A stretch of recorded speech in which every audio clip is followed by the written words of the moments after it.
ನಡೆಸಿರ್ತಕ್ಕಂಥ ಈ ರಾಜ್ಯದ ಜನಪ್ರಿಯ ಮುಖ್ಯಮಂತ್ರಿಗಳಾಗಿರ್ತಕ್ಕಂಥ ಸನ್ಮಾನ್ಯ ಸಿದ್ದರಾಮಯ್ಯ ಸಾಹೇಬ್ರೆ, ವೇದಿಕೆಯ ಮೇಲೆ ಆಸೀನರಾಗಿರ್ತಕ್ಕಂಥ ಈರ್ವ ಗುರುಗಳಿಗೆ ಪಾದಗಳಿಗೆ ನಮಸ್ಕರಿಸುತ್ತಾ, ವೇದಿಕೆಯ ಮೇಲೆ ಆಸೀನರಾಗಿರ್ತಕ್ಕಂಥ ಎಲ್ಲರ ಹೆಸರನ್ನು ಮನದಲ್ಲಿ ಹೇಳಿಕೊಂಡು, ಈಗಾಗಲೇ ನಿಮಗೆಲ್ಲ ಗೊತ್ತಿರುವ ಹಾಗೆ ನಮ್ಮ ವಿರೂಪಾಕ್ಷಪ್ಪ ಸಾಹೇಬರು ಹೇಳಿದಾಗೆ ಈ ಭಾಗದಲ್ಲಿ ಒಂದು ಶೋಷಿತ ಸಮುದಾಯಗಳನ್ನು ಸಂಘಟಿಸ್ತಕ್ಕಂಥ ಕೆಲಸ ಮಾಡ್ತಾ ಇದ್ದರು.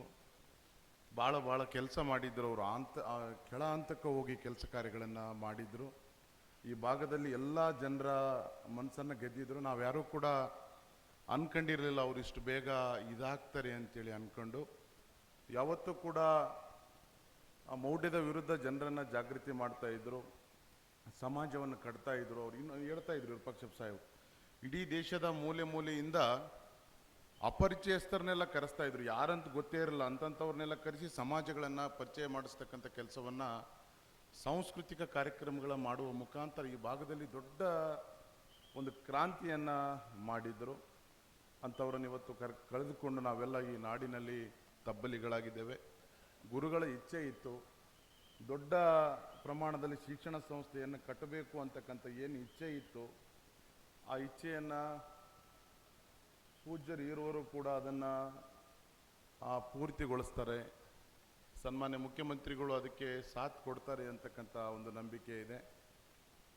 ಏನಾದರೂ ದೊಡ್ಡ ಮನಸ್ಸು ಮಾಡಿ ಆ ಗುರುಗಳ ಇಚ್ಛೆಯನ್ನು ಸನ್ಮಾನ್ಯ ಸಿದ್ದರಾಮಯ್ಯ ಸಾಹೇಬರು ಅವರೆಲ್ಲ ಯಾವಾಗ ಬಂದಾಗೆಲ್ಲ ಹೇಳ್ತಾ ಇರೋ, ಪ್ರೌಢಶಾಲೆ ಮಾಡಬೇಕು, ಕಾಲೇಜುಗಳು ಮಾಡಬೇಕು, ಶೋಷಿತ ಜನರಿಗೆ ಊಟ ಕೊಡಬೇಕು, ಅವರೆಲ್ಲ ಶೈಕ್ಷಣಿಕವಾಗಿ ಬೆಳೆಸಬೇಕು ಅಂತಕ್ಕಂಥ ಅವರು ಕನಸಿತ್ತು.